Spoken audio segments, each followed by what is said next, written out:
హరి ఓం. శ్రీ గురుభ్యో నమ. శ్రీ సర్వేశ్వరానంద సద్గురు పరబ్రహ్మణే నమ. శ్రీ స్వామివారి బోధల్లో ఈరోజు స్వామివారు అంటున్నారమ్మా, సృష్ట్యాది నుంచి మానవుడు దుఃఖం అనేది లేకుండా ఎప్పుడూ సుఖాన్నే అభిలషిస్తున్నాడు. అయితే ఆ సుఖాన్ని పొందగలుగుతున్నాడా అంటే లేదు. సుఖాన్ని పొందేస్తే ఇంక వాడు ఏం చేయడానికి పనేం లేదు కదా. అవును. కానీ పొందలేకపోతున్నాడు. ఏమిటి కారణం అంటే ఆ సుఖాన్ని ఏ విధంగా పొందవచ్చునో అనే సరి అయిన విధానం తెలుసుకోకుండా ప్రయత్నం చేస్తున్నాడు. అదే దుఃఖం లేని సుఖాన్ని పొందాలి అంటే దాన్ని ఏ విధంగా పొందాలో అని సరి అయిన విధానాన్ని తెలుసుకోలేకపోయి ప్రయత్నం చేస్తున్నాడు. అంటే సుఖము లేని చోట సుఖం ఉందని వెతుకుతున్నాడు అన్నమాట. అదే అందుకే ఎప్పుడు కూడా సుఖాన్ని పొందలేకపోతున్నాడు. ఇంతో అంతో తెలిసినా సక్రమంగా దాన్ని ఆచరించలేకపోతున్నాడు. పుస్తకాలు అవి చదవడమో బోధలో అన్నీ వినడం వలన ఎంతో అంతో తెలుస్తుంది ఈ జగత్తులో అంతా అనిత్యము, అసుఖము, దుఃఖమును. ఇక్కడ మనము సుఖాన్ని వెతుక్కుంటే దొరకదు అని తెలుసు ఎంతో అంతో. కానీ తెలిసినా దాన్ని సక్రమంగా ఆచరణ చేయలేకపోతున్నాడు. తన స్వభావమైన సుఖాన్ని పొందాలంటే ముందు తానెవరో తనకి తెలియాలి. ముందు నువ్వెవరో నీకు తెలిస్తే నీకు సుఖం కావాలా, దానికోసం ఏం చెయ్యాలి అన్నవన్నీ నువ్వు తర్వాత చూసుకోవచ్చు. ప్రతి వ్యక్తిను నేను అని అనేక సందర్భాల యందు సమయాల యందు ఉపయోగిస్తూనే నేనున్నానని చెప్పుకుంటున్నాడే కానీ ఆ నేనెవరో తెలుసుకోవడం లేదు. ప్రతి వ్యక్తి నేను అంటాడు. అనేక సందర్భాల్లో అనేక సమయాల్లో ఈ నేనుని నేను ఇలా, నేను అలా, నేను చెప్పా, నేను చేశా, నేను పుట్టా, నేను పెరిగా, నా కష్టాలు, నా సుఖాలంటూ ఈ నేనును ఉపయోగిస్తున్నాడే గాని నేనున్నాను అని చెప్పుకుంటున్నాడే కానీ ఆ నేనెవరో తెలుసుకోవడం లేదు. నేనంటాడు, నాది నాదంటాడు, నేను మేనంటాడు, ఇదంటాడు, అదంటాడు, నేను ఇలా చేసా అలా చేసా అంటాడు. అసలు ఈ నేనెవరా అన్న సంగతి వాడికి తెలియడం లేదు. అసలు అలా తెలుసుకోవాలని కూడా వాడికి తెలియదు. ఎందుకంటే తాను దేహాన్ని అన్న భావనకి అతడు ఫిక్స్ అయిపోయాడు. నాకు నేనంటే ఏమిటో తెలియపోవడం ఏమిటి? నాకు నేనంటే నాకు తెలుసు, నేను వాణిని, నేను స్త్రీని, నాకల్లాగా నాకిల్లాగా ఇంకా తర్వాత ఇంక నేనెవరో నేను ఎందుకు తెలుసుకోవాలి?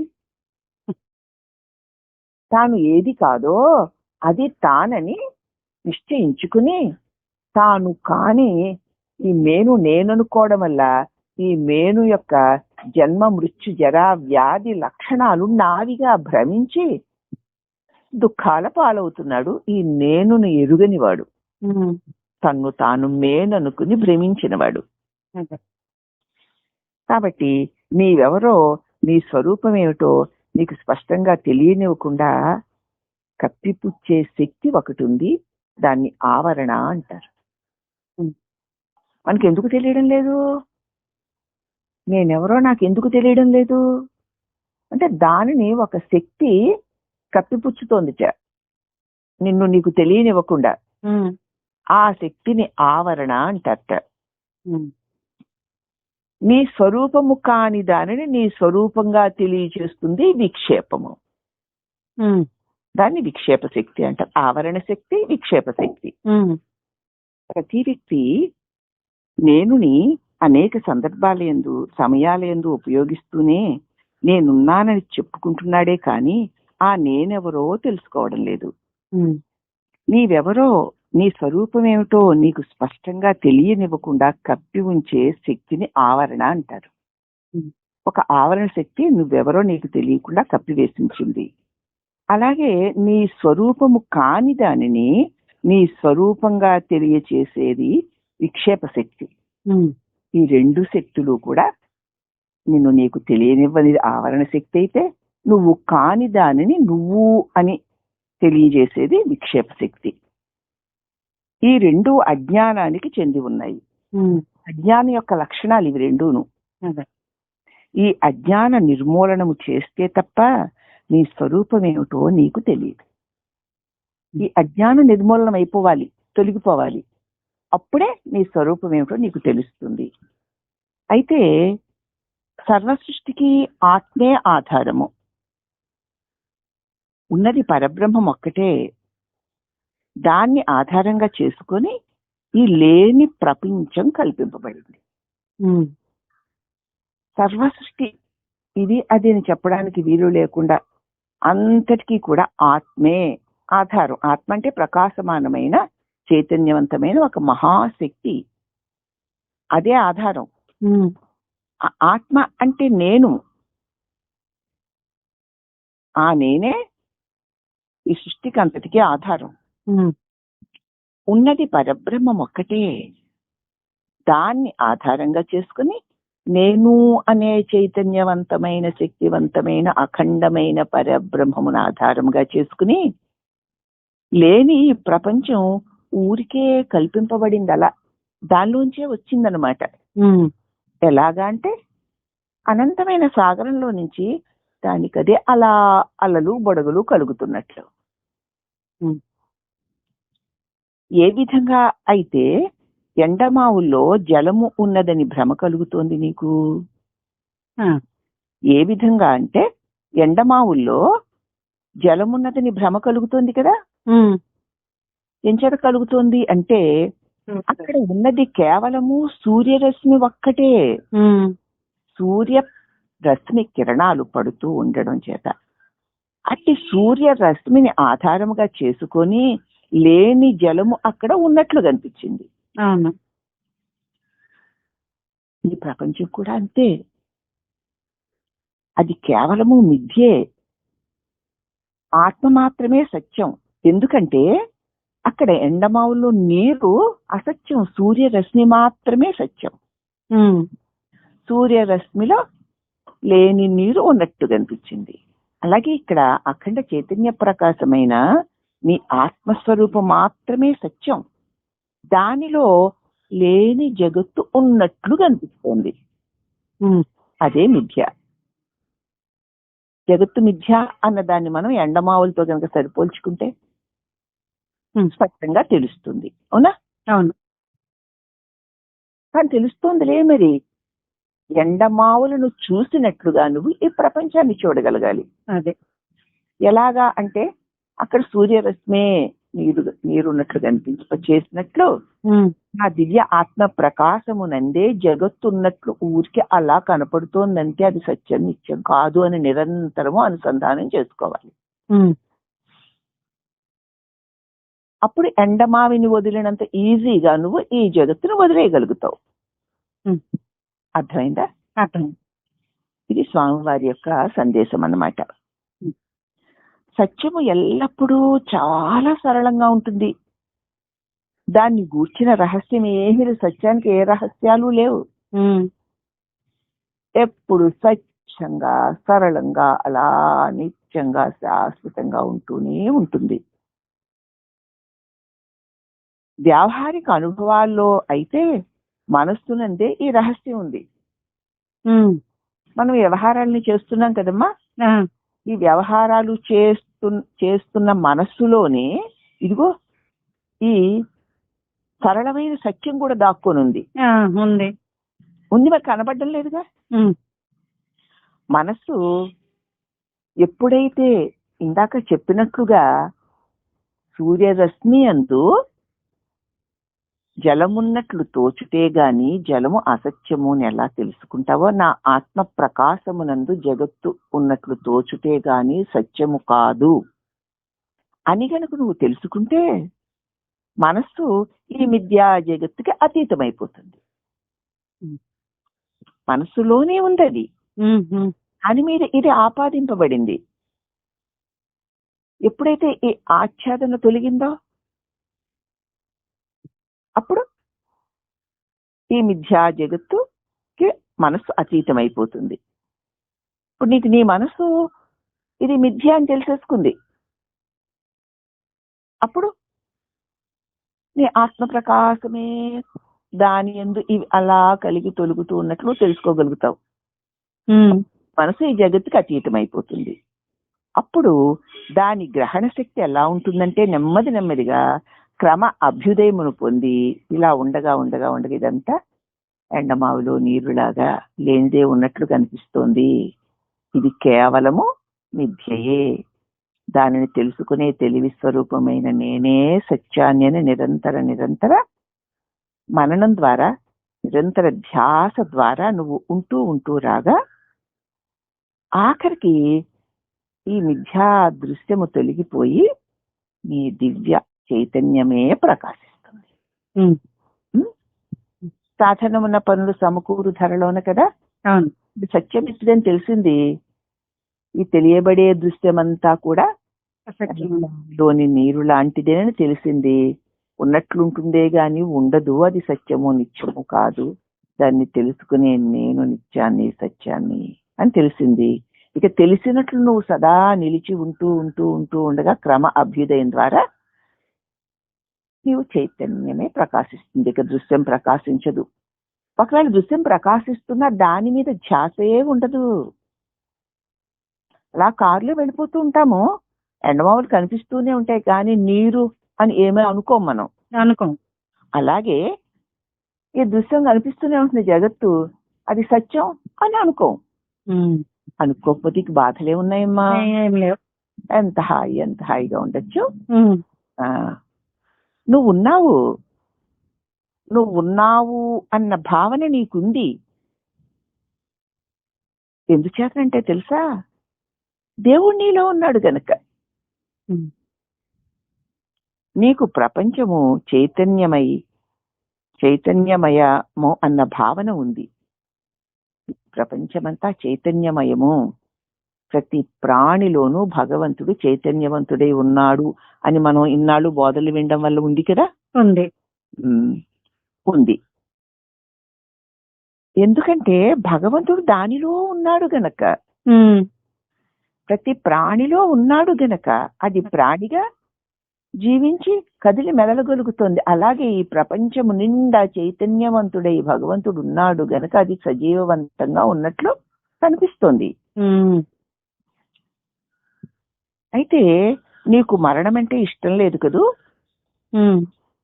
ఎందుకంటే నీ యథార్థ స్వభావము శాశ్వతం కాబట్టి నీకు చావంటే ఇష్టం ఉండదు. నువ్వు చావు లేని శాశ్వతమైన చైతన్య స్వరూపుడివై ఉన్నావు గనక నువ్వు చావుని ఏమాత్రము అభిలషించవు. అలాగే ఇతరులు నిన్ను ద్వేషించారనుకో, నువ్వు ఇష్టపడవు. ఎందుచేత? ప్రేమయే జీవిత పరప్రసాదమై ఉంది గనక, ప్రేమే నీ స్వరూపమై ఉంది గనక నిన్నెవ్వరైనా ద్వేషిస్తే నువ్వు ఇష్టపడవు. అలాగే అజ్ఞానాన్ని నువ్వు భరించలేవు. నీకు తెలియదు, అది తెలియదు అంటే నువ్వు నాకెందుకు తెలీదు, నాకు తెలుసు అంటావు. దాన్ని భరించలేవు నువ్వు. ఎందుకంటే నీ యథార్థ స్వరూపము పరిపూర్ణమైన జ్ఞానమే అయి ఉండడం చేత. ఇంకా నువ్వు దుఃఖాన్ని ఏనాడు ఆహ్వానించలేవు. ఎందుకంటే పరమానందమే నీ ఆత్మస్వరూపమై ఉండడం చేత. నీవు పరమానంద స్వరూపుడవు గనుక నీకు దుఃఖము ఆహ్వానించవు. నీ స్వరూపము పరిపూర్ణ జ్ఞానమై ఉండడం చేత అజ్ఞానాన్ని నువ్వు భరించలేవు. ప్రేమే నీ జీవితం, నీ స్వభావమై ఉండడం చేత ద్వేషాన్ని నువ్వు ఏమాత్రము అభిలషించవు.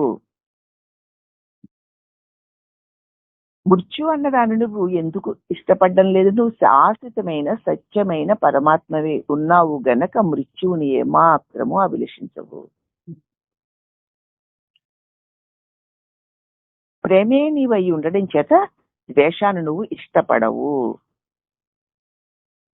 జ్ఞానమే నువ్వు ఉండడం చేత అజ్ఞానాన్ని ఏమాత్రము భరించలేవు.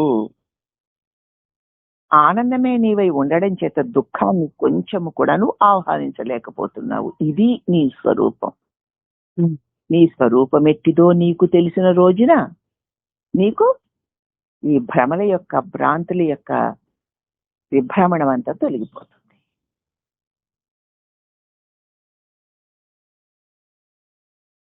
నిన్ను నువ్వు తెలుసుకోవడానికి, అన్యోన్య సహకారము పొందడానికి, నీ మోక్షమునకై సాధన చేసేందుకు, అందుకే నువ్వు ఈ ప్రపంచంలో పుట్టావు.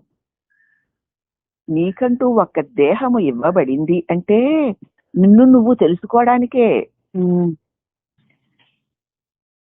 అన్యోన్య సహకారం పొందడానికే, నీ ఇంద్రియ మనోబుద్ధులతో నిన్ను నువ్వు తెలుసుకోవడానికి కావలసిన సహకారాన్ని పొందడానికే, నీ మోక్షం కోసం సాధన చెయ్యడానికే నువ్వు ఈ ప్రపంచంలోకి వచ్చావు. నీ శరీరము గతించిన తర్వాత కూడా నువ్వు లేకుండా పోవు. పోయేది శరీరమే గాని నేను కాదు, పోయేవాడవు కాదు. నువ్వు శాశ్వతుడై ఉన్నావు. అయితే కానీ ఆ దివ్య జ్యోతి నీలో ఉదయించాలి. నేను శాశ్వతుడను, ఈ శరీరము పుట్టింది కాబట్టి మార్పులు చెంది నశించిపోతుంది, నేను శాశ్వతమైనటువంటి జ్ఞాన స్వరూపమును అన్న జ్ఞాన జ్యోతి నీలో ఉదయించే వరకు, ఇదిగో ఈ బంధ జీవితము గడిపేందుకై నీ కర్మానుసారం నీకు మళ్ళీ ఒక నూతన దేహం వస్తుంది. ఇప్పుడే తెలుసుకో, ఇంకొక దేహం మళ్ళీ ఎందుకు అక్కర్లేదు. ఎందుకంటే ఈ శరీరం కలిగి తొలగి నశిస్తుందే గాని దీనిలో ఉన్నటువంటి చైతన్య స్వరూపమైన నేను నశించని వాడనైన ఆత్మనై ఉన్నాను. నాకు జన్మ మృత్యువులు లేవు, నేను శాశ్వతుడను అన్న జ్ఞాన జ్యోతి నీ లోపల ఉదయించాలి. నీవు ఖచ్చితంగా ఆ సావు పుట్టుకలు లేని చైతన్యాన్ని నేను అని ఖచ్చితంగా నువ్వు రాధవని ఎలాగా ఖచ్చితంగా దృఢంగా ఉన్నావో అలాగను నేను ఈ రాధని, ఈ దేహాన్ని కాను, నేను జ్ఞాన స్వరూపాన్ని అన్నంత నిశ్చయము నీ లోపల కలగాలి. అది కలగనంత వరకు కూడా ఈ బంధ జీవితము గడపడం కోసం నీవు చేసుకున్న కర్మానుసారం మళ్ళీ నీకు ఒక నూతన శరీరం ఇవ్వబడుతుంది. ఇలా వస్తూనే ఉంటుంది నీ స్వరూపం నీకు తెలుసుకునే వరకు. ఈ దేహాన్ని అనుకుని చేస్తున్న కర్మల యొక్క ఫలితాలు అనుభవించడం కోసం నువ్వేం చచ్చిపోవు, పుట్టవు, నువ్వు అలాగే ఉంటావు. కర్మ ఫలితాలు అనుభవించడం కోసం పరికరంగా నీకు తగిన దేహం ఇవ్వబడుతూ ఉంటుంది. గతంలో నువ్వు చేసిన కర్మ ఫలితాలను అనుభవించడానికి ఫలితంగా ఇప్పుడు ఉన్నవాడి ఈ దేహం ఇవ్వబడింది. నేను ఈ దేహాన్ని కాను, ఇది నాకు పరికరం అని నువ్వు తెలుసుకుని నువ్వు జ్ఞానమే స్వరూపం కలగవాడిగా స్వామివారు చెప్పినట్లుగా నీ స్వరూపాన్ని నువ్వు గ్రహించి నిలిచి ఉంటే ఇక ఈ మళ్ళీ మళ్ళీ కలిగి పుట్టి చచ్చేటువంటి శరీర బంధంలో ఇక చిక్కుకోవు. లేకపోతే నీ కర్మ ఫలితాలకు అనుగుణంగా మరొక దేహం వస్తుంది, మళ్ళీ కర్మలు చేస్తావు, మళ్ళీ శరీరం పరికరం పోతుంది, మళ్ళీ ఆ కర్మల అనుగుణంగా మళ్ళీ ఇంకో పరికరం ఇవ్వబడుతుంది. రాదత్తే గురువు వచ్చాక అది రాకుండా చేసుకోవడమే అంతే. ఈ జీవితంలో ఏవో తెలుసో తెలియకో చేసాం, తప్పో చేసాం, ఇక వద్దు. ఇవన్నిటినీ తెలుసుకునే ఆత్మ ప్రకాశాన్ని నేను చచ్చిపోయేవాడిని కాదు, నేను పుట్టేవాడిని కాదు, సాక్షాత్తు పరమాత్ముడే గురు రూపంలో వచ్చి బోధిస్తున్నాడు.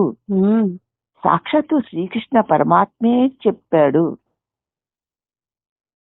గతంలో నువ్వు లేనివాడవు కాదు, ఇప్పుడు మాత్రమే ఉన్నవాడు కాదు, రేపు లేకపోయేవాడివి కాదు, శాశ్వతుడివై ఉన్నావు. అంటే నీ స్వరూపాన్ని నువ్వు తెలుసుకునేంత వరకు ఇదిగో ఈ జన్మ మృత్యువులు కలిగిన శరీరాలు వస్తూనే ఉంటాయి. కాబట్టి ఈ సత్యాన్ని తెలుసుకుని నీవు గుణాతీతుడువు, దేహాతీతుడివై నీ నిజస్వరూపమైన ఆనందాన్ని పొందవయ్యా అని అర్జునుడిని ఉపకరణగా తీసుకుని మన అందరికీ బోధించాడు వాసుదేవుడు. దానినే మన గురుదేవులు మనకి బోధిస్తున్నారు. కాబట్టి నిరంతర స్వరూప మననంతో మనం కాని దేహ బంధాన్ని నుంచి మనం అవలీలగా విడిపోయేటువంటి మార్గాన్ని మనకి గురువు అందచేస్తున్నారు. ఈ మిథ్యా ప్రపంచంలో మన ఉనికిని గుర్తించడమే నిన్ను నువ్వు తెలుసుకోవడం. కలిగి లేనిదే ఉన్నట్లు తోస్తూ కలిగి తొలిగే ఈ ప్రపంచంలో ఈ కలిగి తొలిగే దానిని తెలుసుకుంటూ కలగకుండా తొలగకుండా ఉన్నటువంటి నిన్ను నువ్వు తెలుసుకోవడమే, నీ ఉనికిని నువ్వు తెలుసుకోవడమే, నిన్ను నువ్వు తెలుసుకోవడం అంటే జ్ఞానం. ఆ జ్ఞానమే కైవల్యము, అదే ఆనందము, అదే శాశ్వత సుఖము. నేను సదా ఉండువాడను. నాయందే ఈ దేహాలు కలుగుతూ తొలుగుతూ ఉన్నాయి. ఈ దేహం కలిగి ఇది తొలిగే లోపగా అనేక అనేక సంఘటనలు జరుగుతున్నాయి. జరిగిపోయినవన్నీ మళ్ళీ తిరిగి రావు, జరగబోయేవి ఎట్టువో తెలియదు. ఇప్పుడు జరుగుతున్నాయి, జరుగుతున్నవన్నీ తొలగిపోయేవే. కాబట్టి అవి అన్నీ మిథ్యలే.